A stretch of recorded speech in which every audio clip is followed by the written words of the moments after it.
আসসালামু আলাইকুম। আমি ডক্টর মোহাম্মদ আব্দুল মালিক মোল্লা। আমি AMZ হসপিটালের একজন শিশু বিশেষজ্ঞ। শিশুদের প্রবলেমের মধ্যে আমি আজকে একটা বিষয় নিয়ে আলোচনা করতে চাই, যেটা খুবই বলতে গেলে প্রায়ই আমরা সাধারণত আমাদের এই হসপিটালে ফেস করে থাকি। তো আজকে আমরা বাচ্চাদের হাঁপানি ও অ্যাজমা সম্বন্ধে কিছু সমস্যা আলোচনা করব।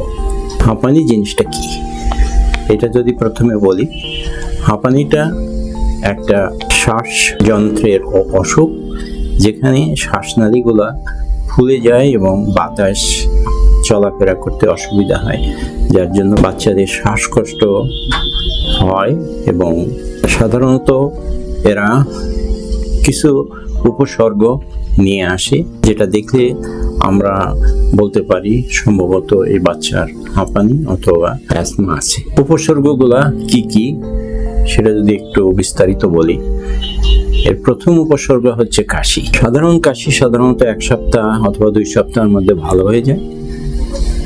যে বাচ্চাদের হাঁপানি অথবা অ্যাজমা রোগ আছে তাদের কাশি 2 সপ্তাহের মধ্যে ভালো হয় না। রাত্রে তাদের বেশি কাশি হয় এবং সকালে উঠে অনেক সময় কাশতে কাশতে বাচ্চা বমি করে দিতে পারে, এবং কাশিটা বাড়বে যখন বাচ্চা খেলাধুলা করে সময়, অথবা ছোট বাচ্চারা যখন কাঁদে অথবা হাসে, এই সময় কাশিটা ফিরে আসতে পারে।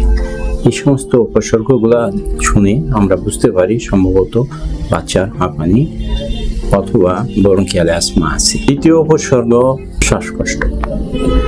শ্বাসকষ্টটা জিনিসটা হচ্ছে বাচ্চা শ্বাস নিতে অথবা ছাড়তে বেশি কষ্ট হয়। দেখবেন যে বাচ্চার বুকটা দুই দিক থেকে দেবে যাচ্ছে এবং বাচ্চা শ্বাস ফেলতে খুব কষ্ট হচ্ছে, অথবা বুক থেকে শাঁ শাঁ আওয়াজ আসতেছে। এটা হাঁপানির একটা কমন একটা উপসর্গ। এটা দেখলে অবশ্যই আপনি সঙ্গে সঙ্গে চিকিৎসকদের পরামর্শ নেবেন।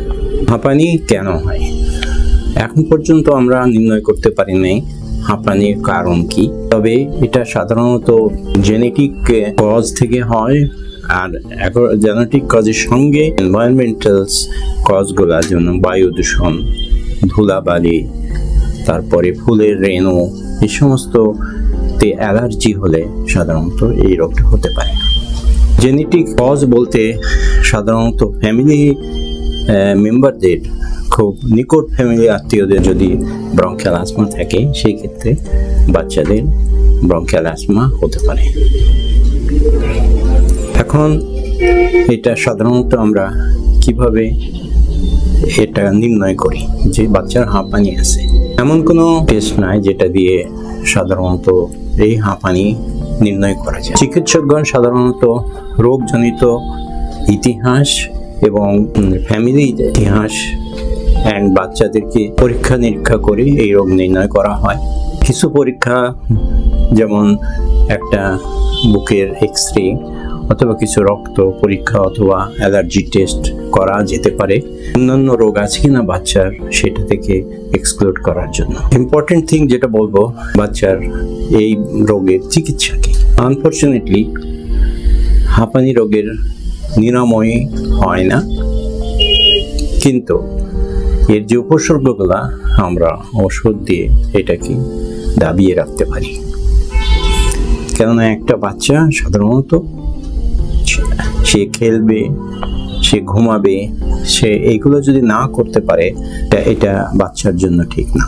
আমরা চাই একটা বাচ্চা স্বাভাবিকভাবে চলুক। যাদের হাঁপানি আছে তারা এগুলো পারে না, এবং এই সমস্ত ক্ষেত্রে আমরা ওষুধ দিয়ে উপসর্গগুলা দাবিয়ে রাখতে পারি। কি ধরনের ওষুধ দেওয়া হয়? 2 ধরনের ওষুধ সাধারণত আমরা প্রেসক্রিপশন করে থাকি। একটা হচ্ছে তাৎক্ষণিক উপশম হওয়ার ওষুধ, যেটাকে আমরা ইংলিশে বলি রিলিভার। আর একটা হচ্ছে যেটা রোগটাকে লং টার্ম হিসেবে দাবিয়ে রাখার, মানে প্রিভেন্টার করবে, সেটাকে বলা হয় প্রিভেন্টার্স। দুটো ওষুধই সাধারণত ইনহেলেশন ফর্মে আসে। ইনহেলেশন ফর্মে বাচ্চা এই জন্যই দেওয়া হয়, অল্প ডোজে এই রোগটাকে আয়ত্তে রাখা যায়। ছোট বাচ্চাদের অনেক সময় ইনহেলেশন নিতে পারে না, সেজন্য আমরা এটা নেবুলাইজেশন ফর্মে দিয়ে থাকি। এবং এই রোগের ঔষধ কি দেওয়া হবে এবং কখন দেওয়া হবে আপনারা অবশ্যই চিকিৎসকের পরামর্শ অনুযায়ী সেটা নির্ণয় করবেন। কিছু টিপস আমি আজকে আলোচনা করতে চাই, কখন আপনি ডাক্তারের কাছে যাবেন।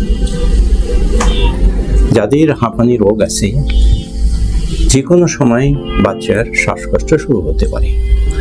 কি করে বুঝবেন? সে শ্বাস নিতে পারতেছে না, তার বুকটা দেবে যাচ্ছে, তার পেটের মাংসটা দেবে যাচ্ছে এবং তার খুবই কষ্ট হচ্ছে, কথা বলতে পারে না। তারা একটা দুটো কথা বলতেই হাঁপিয়ে যায় এবং দেখা গেছে অনেক সময় ঠোঁটগুলা নীল হয়ে যায়। এই সমস্ত ক্ষেত্রে কোনো সময় দেরি করবেন না, সঙ্গে সঙ্গে আপনি নিকটস্থ হসপিটালে নিয়ে যাবেন। আমাদের ডাক্তাররা পরীক্ষা করে সঙ্গে সঙ্গে এর ট্রিটমেন্ট দেওয়ার ব্যবস্থা করবে। যে বাচ্চা কাশছে 2 সপ্তাহ বেশি ভালো হচ্ছে না, অবশ্যই আপনি আপনার চিকিৎসকের পরামর্শ নিন। অ্যালার্জি জনিত জিনিস থেকে দূরে রাখুন, যেমন ধুলাবালি, ফুলের রেণু, অথবা যদি বাবা মা স্মোক করেন অবশ্যই বাচ্চার আশপাশে কোনো সময় স্মোক করবেন না, অথবা বিড়ি সিগারেট খাবেন না, এটাতে বাচ্চার রোগ বেড়ে যেতে পারে। যে সমস্ত ঔষধ চিকিৎসকগণ দেবেন সেগুলোর কিছু পদ্ধতি আছে, এই পদ্ধতিগুলো আপনি সঠিকভাবে মেনে চলবেন এবং সঠিক সময়ের জন্য এটা যদি আপনি নেন তাহলে আপনার বাচ্চা ভালো থাকবে। অবশ্যই আপনার বাচ্চা যদি মনে করেন তার হাঁপানি আছে, AMZ হসপিটালে চিকিৎসকগণ আছেন, তারা all are specialised in bronchial asthma. আপনারা এসে আমাদের সঙ্গে যোগাযোগ করেন। Thank you very much.